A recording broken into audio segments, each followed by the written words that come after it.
Halo Sobat Naik Level, kembali lagi di channel Naik Level. Pada video kali ini kami akan membahas analisa saham Bumi atau PT Bumi Resources Tbk.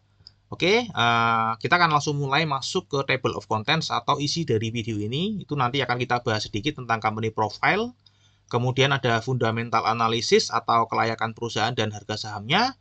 Kemudian analisa seasonality atau peluang harga saham naik di bulan ini. Kemudian analisa bandarmologi, apakah sedang terjadi akumulasi atau distribusi.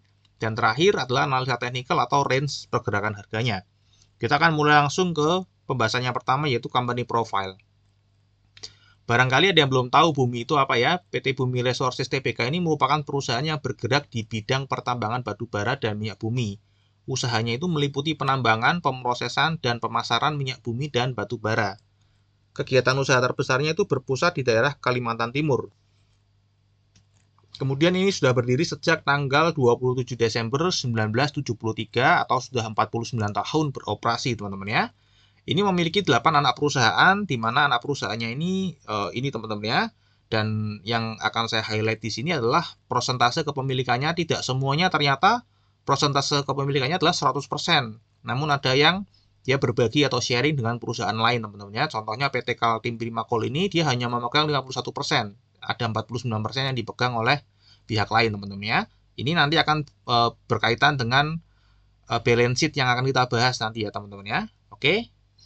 Kemudian ini komposisi pemegang sahamnya ya, mayoritas dikuasai oleh masyarakat, teman-teman ya. Dan ini pengendali juga hanya 2,24%. Sebenarnya kalau dari komposisi pemegang saham ini, dari kami menilai ini saham yang cukup beresiko tinggi, teman-teman ya. Karena dipegang 80%-nya di masyarakat. Oke, kemudian kita akan cek di company historinya. Ini listing di bursa tahun 90 dengan IPO price-nya 4.500 dan total dana yang didapat adalah 45 miliar. Jumlah pemegang sahamnya terakhir tanggal 30 April 2022 itu ada 92.791 investor. Dan ini setiap bulannya nambah terus, teman-teman ya. Ini adalah saldo laba di pembukuan kuartal 1 2022 ya. Perusahaan masih merugi minus 40,8 triliun. Kita akan masuk ke pembahasan yang kedua, yaitu fundamental analysis. Yang pertama kita bahas adalah income statement. Ya, ini adalah grafik pendapatan Bumi dari tahun 2009, teman-teman ya. Kalau kita cek dari tahun 2009 sampai 2014 ini cukup tinggi ya dan stagnan. Namun tahun 2015, 2017 ini hampir tidak kelihatan, teman-teman ya. Kemudian 2018 mulai ada lagi namun cenderung menurun. Ya, tahun 2015, 2016, 2017 ini memang kondisi sulit oleh Bumi, teman-teman ya. Tahun 2016 ini digugat pailit oleh kreditur karena dianggap tidak bisa membayar kewajibannya. Namun akhirnya berakhir damai ya, sehingga kreditur setuju untuk mengubah atau mengkonversi hutang-hutangnya Bumi ini ke bentuk saham. Ya, mungkin itulah yang menyebabkan ya kenapa kepemilikan saham di publik mencapai 80%, karena begitu hutangnya dikonversi ke saham, kemudian kreditur langsung menjual sahamnya ke publik, teman-teman ya. Sehingga sangat banyak sekali jumlah sahamnya yang dipegang oleh publik. Oke, ini pendapatan terakhir tahun 2021 adalah 14,3 triliun ya. Kemudian laba bersih di tahun 2021 tuh mencapai 3,1 triliun ya, teman-teman ya. Kalau kita lihat dari 2009 sampai 2021 ini labanya tidak stabil ya, naik dan turun. Tahun 2012 ini mulai merugi, 2013 merugi, 2014 merugi, 2015 ruginya sangat dalam. Ya, kemudian ini kuartal 1 2022 itu pendapatannya naik, teman-teman ya. Sekarang 5 triliun dan ini kalau kita setahunkan itu jauh lebih tinggi ya, teman-teman ya. 20 triliun dibanding tahun 2021. Namun untuk profitnya ini turun ya, teman-teman ya. Dari yang prosentasenya sebelumnya 21,6%, sekarang turun ke 13,4%. Ya, oke, ini dari sisi pendapatan ya, sebenarnya kurang menarik juga karena tidak stabil. Kita cek dari sisi balance sheet-nya ya. Ini kita lihat ya, asetnya dari tahun 2019 sampai 2014 ya normal ya. 2015 ini mulai tergerus, turun drastis, teman-teman ya. Kemudian kita cek di sini di liabilitasnya, teman-teman ya. Liabilitas ini justru naik terus ya, tahun 2013, 2014, 2015 ya, naik terus, teman-teman, turun. Kemudian ekuitasnya ini yang parah, teman-teman ya. ekuitasnya ini dari tahun 2009 ya naik, kemudian mulai 2011 ini mulai turun terus sampai ke negatif. Ya, kemudian 2017 mulai naik lagi dan 2021 mencapai 9,2 triliun. Nah, ini yang tadi saya bahas teman-teman ya. Ekuitas bumi yang ditampilkan di laporan keuangan tahunan itu adalah laporan konsolidasi.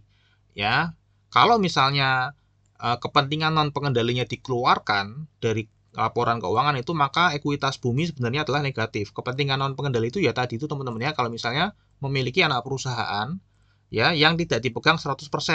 Nah, sisanya itu adalah kepentingan non pengendali. Misalnya ada anak usaha yang dipegang hanya 50%, maka 50%-nya sisanya itu adalah kepentingan non pengendali, teman-teman ya.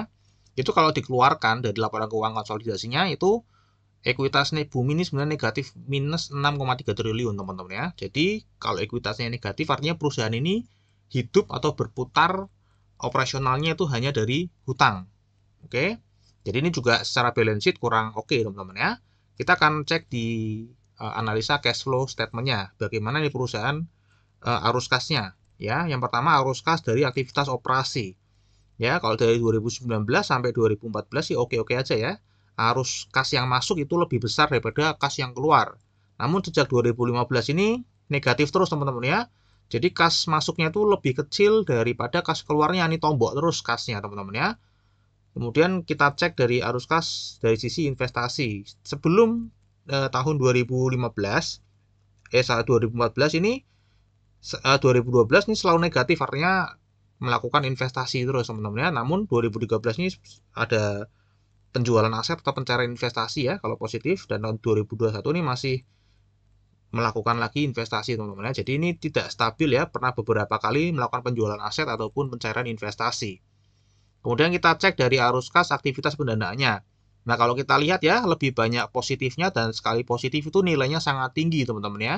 Jadi ini perusahaan kalau kita lihat dari arus kas aktivitas pendanaannya secara singkat, ini perusahaan yang sering berhutang atau right issue. Intinya lebih suka meminta dana ya teman-teman, membutuhkan dana terus ya. Dan terakhir ini tahun 2021 juga ada right issue 3,4 triliun ya.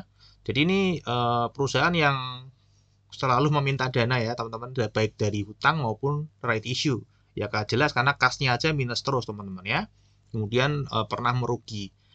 Ini adalah kas dan setara kas akhir periode bumi ya teman-teman ya. Nilai terakhirnya ini sekitar 3,1 triliun ya. Ini pun juga karena didapat dari right issue teman-teman ya. Jadi secara arus kas ini sebenarnya juga kurang bagus teman-teman ya. Jadi secara ketiga analisa fundamental ya tidak menunjukkan adanya indikasi yang bagus teman-teman ya. Oke, kita akan masuk ke dividen teman-teman ya. Kalau masalah dividen ya terakhir dibagikan 2012 ya teman-teman ya. Jadi sudah cukup lama. Dividen paling kecil itu 14,31 dan paling besar 50,6. Ya, harga saat ini 80. Jadi kalau misalnya dia seandainya membagi dividen lagi senilai 14 ya yieldnya tinggi banget nih teman-teman ya. Tapi saya rasa tidak mungkin. Kenapa? Karena ekuitasnya juga masih negatif dan operasional perusahaan masih berjalan karena hutang. Artinya dia harus membayar hutang dulu teman-teman ya, dibanding membagi dividen. Oke, jadi saya rasa nggak mungkin terjadi pembagian dividen di perusahaan ini teman-teman ya.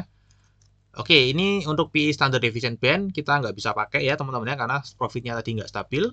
Kemudian price to book value-nya juga nggak bisa dipakai karena ekuitasnya negatif teman-teman ya. Ini lihat ekuitasnya jauh di bawah standar deviation min 2 ya. Jadi kita nggak bisa pakai kedua indikator ini teman-teman ya.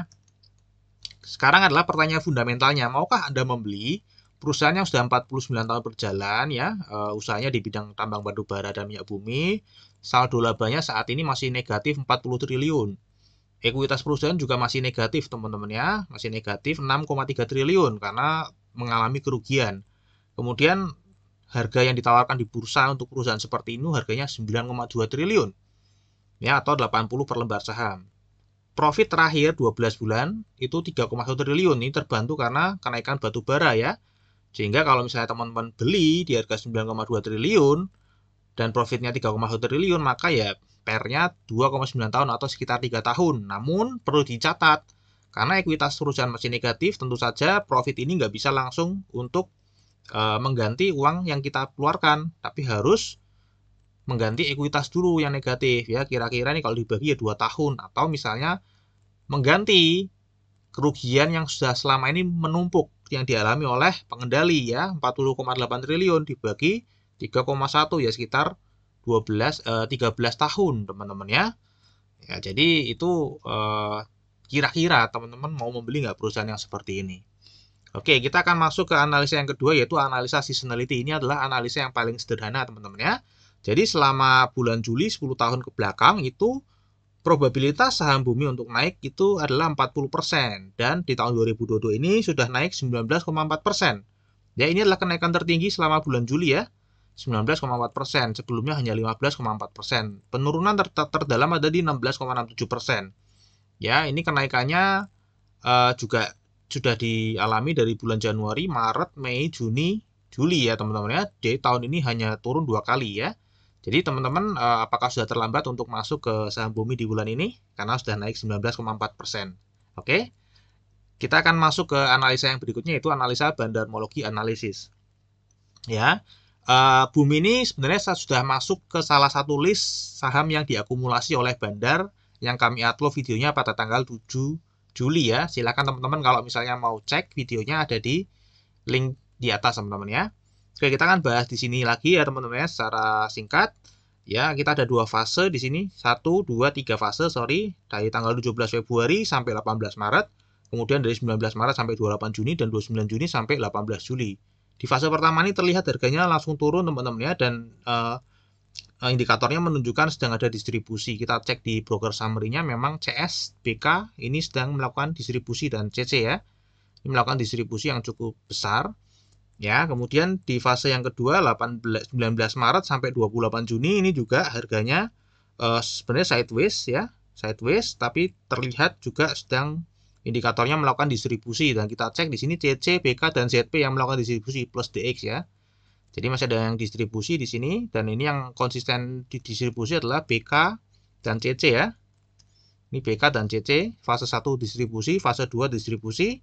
Kemudian di fase 28 Juni sampai 18 Juli ini, nah ini yang ada indikator harga naik, dan indikatornya adalah akumulasi. Ternyata broker ZP ini yang mengakumulasi cukup banyak teman-teman ya. Dan ini kita sudah analisa di video yang tanggal 7 Juli itu ya teman-teman ya, dimana waktu itu kita analisa itu harganya masih di 70, sekarang sudah naik ke 80, dan broker ZP masih melakukan akumulasi. Sedangkan broker BK masih konsisten melakukan distribusi ya teman-teman ya. Jadi dalam jangka pendek tanggal 29 Juni sampai 18 Juli ini kesimpulannya saham ini sedang ada yang mengakumulasi, yaitu ZP teman-teman ya. Oke, kemudian kita akan masuk ke yang terakhir, yaitu analisa teknikal. Analisa teknikal pada saat video ini dibuat ini di sesi 1 teman-teman ya, penutupan sesi 1 80 harganya teman-teman tanggal 19 Juli. Ini adalah garis resisten pertama yang terdekat ada di harga 87, dan resisten kedua terdekat ada di 99. Support terdekat ada di 74 dan support kedua ada di 63. Kalau kita lihat ya dari grafik moving average-nya ini sedang terjadi sideways, namun ini MA50 sedang condong untuk memotong mengcross MA200. Kalau ini terjadi maka akan terjadi pola uptrend teman-teman ya.